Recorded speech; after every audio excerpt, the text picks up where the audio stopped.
this video I'll be talking about the machine Merab Dvalishvili. Now it is undeniable that he is a bantamweight GOAT, so I'll be talking about where he ranks in the top 5, because he is in the top 5, which is an undeniable sad truth of the matter. But people might say Dominic Cruz, TJ Dillashaw as their bantamweight GOATs. But all you have to do is look at the resume.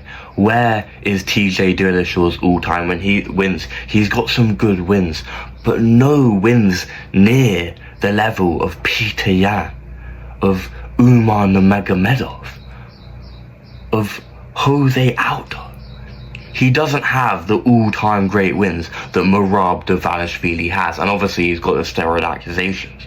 And then Dominic Cruz, his best win is Tadpole Demetrius Johnson, when he was at bantamweight before he moved down to flyweight at the start of his UFC career. That is his best win.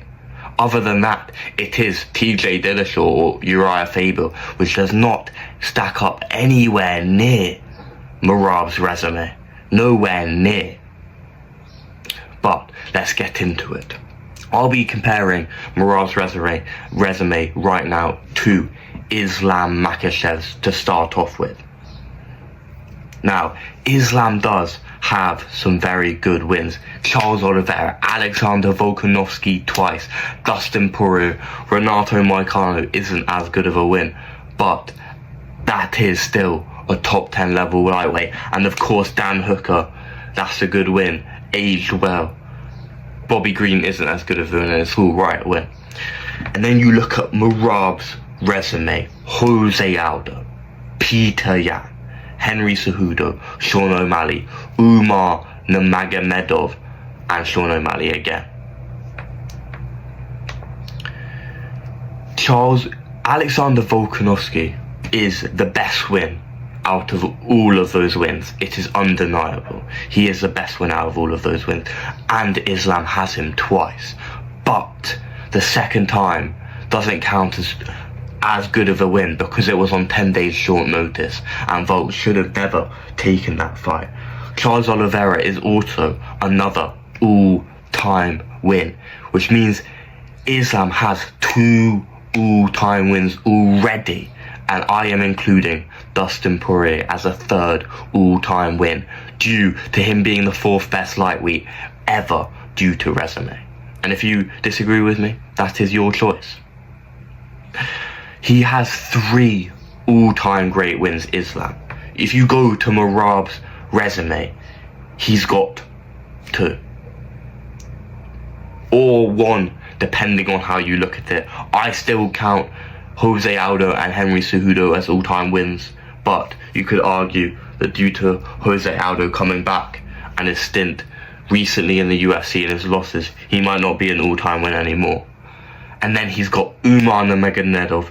Peter Yan is not... Peter Yan is an all-time win. I'm going back on what I said. So like Islam, Merab arguably has 3 all-time wins, as well as Sean O'Malley, Umar Nurmagomedov, and Sean O'Malley again, all as elite wins. And then if you go to compare it to George St. Pierre's record, you look at his all-time wins, and the only 2 that you could argue are Matt Hughes, who he is 2-1 with, and BJ Penn. But I only believe Matt Serra is the 1 all-time great win out of that, which means George St. Pierre has 1 all-time win, but due to the quantity of his wins, that is why he is where he is on the GOAT list.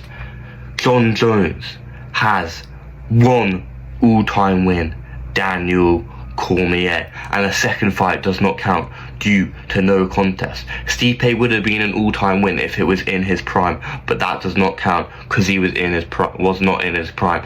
And you have to take away 2 of John Jones' titles defense, because one of them was against Daniel Cormier, which was a no contest due to roids, and the second one he lost against Reyes. He just lost. There's nothing to say about it. There is nothing you can say. So just by looking at the quality of Merab and Islam wins, they both arguably have 3 all-time great wins compared to George St. Pierre's and Jon Jones's 1 all-time win. To the immense quality of wins that Jon Jones and GSP have, 12, 18 and 15 title wins for GSP and Jon Jones. The quantity have still put them in the position where GSP is first and Jon Jones is second. Jon Jones would have been first if he had no steroid accusations throughout every single part of his career, including, you have to take away the Dominic Reyes win from his title wins because he lost that fight, and the Daniel Cormier second fight because it was a no contest due to roids, and you could arguably take the Alexander Gustafsson second fight because the whole event had to be moved to roids. So there's multiple times where you can prove that Jon Jones has been on roids at multiple points through his career, which means he is not the GOAT. GSP is still the GOAT. Jon Jones is number 2. And now the last person I'll be comparing their records with is Alexander Volkanovski, because it has been determined that GSP is first, Jon Jones is second, so he was 3rd, 4th and 5th, and these are all modern day UFC fighters active right now. In Alexander Volkanovski, Islam Makhachev and Merab, I'm just deciding where they go in that order right now. Now, Merab has one all-time great win 3 times. Actually, no, he's got 2 all-time great wins in Jose Aldo and Max Holloway, but Max Holloway 3 times, and not like when Islam got Volk for the 2nd time on short notice. No, this was when Max had gone on streaks after losing the belt to Alexander Volkanovski. This was proven that Max was still the number 1 contender at the featherweight division, so these count as all separate wins. This means that Alexander Volkanovski has 3 to 4 all-time great wins, even though 3 of them are against the same person. No one has done that.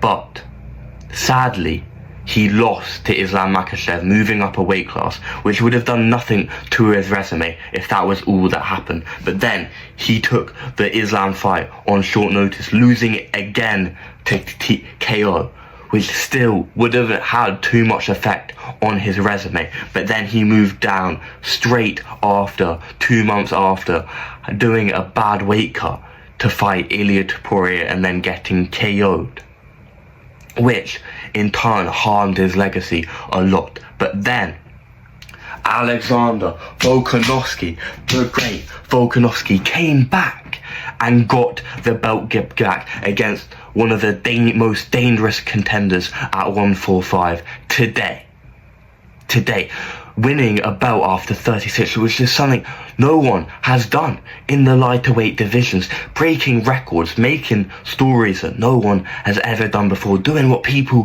thought was impossible. That is what Alexander Volkanovski is. But sadly, due to his losses to Islam Ilia and he lost to Islam twice. So Islam twice. You cannot put Alexander Volkanovski against Islam, above Islam.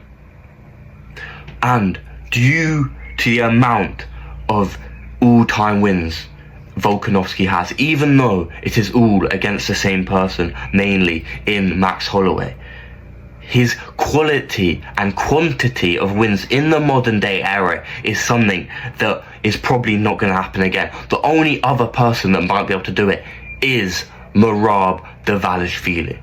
But the list goes: Jon Jones, GSP, Islam Makhachev is the 3rd best fighter ever already without getting the 2nd belt and without fighting again. And he is not even retired.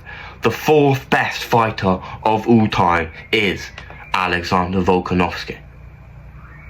You cannot put him above Islam. You just cannot. But him getting that second belt back is something that no one has ever done before, something that people thought was impossible. And he is also active, looking for another fight, but he will never be able to surpass Islam because he has lost twice to him. Unless he just goes around and beats Islam, but that's never going to happen. And that's wishful thinking. And the fifth best fighter in the world, who might end up becoming the GOAT of the sport, Merab Dvalishvili. After only 3 title wins, Merab is the 5th best fighter ever to grace the octagon. That may be sad to say to a lot of fans, but when you look at his resume in the quality and even the quantity of elite level wins, and how he is just getting better and better with each fight, doing better things.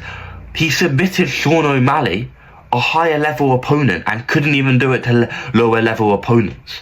He is getting better as time goes on, so I'm sure he will go up this list. But at the moment, Merab Dvalishvili is number 5 on the GOAT list. Let me know what you think. Is this right? In a bit.